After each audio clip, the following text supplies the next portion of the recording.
अस्सलाम वालेकुम दोस्तों, की हाल चाल है? ठीक हो दोस्तों। अज 5 दिन बारिश पई है पहले।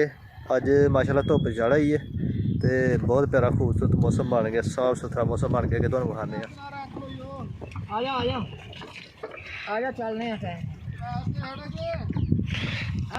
आ जा जल्दी आ जा।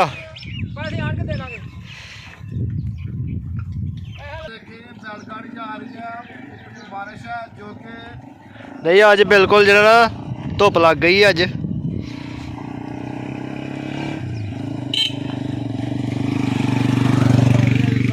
अज माशाल्लाह बहुत प्यारी धुप्प लगी है ते अज धुप्प लगी तां ही तुसीं चले हो, टाइमो टाइम निकल आए हो बाहर अज। हाँ जी जनाब, बड़ा तंग किया बदल 4-5 दिन मोबाइल।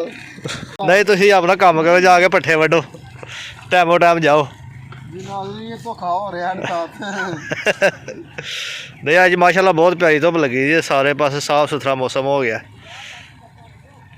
देखो हरे भरे पट्ठे नजर आ रहे हैं।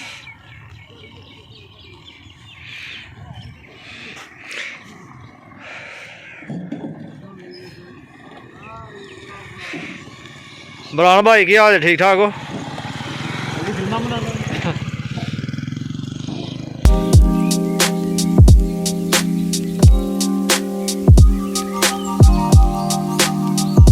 अच्छा दोस्तों, धुप्प निकलन के नाल जो ना मौसम खूबसूरत हो गया, साफ सुथरा हो गया, देख लो।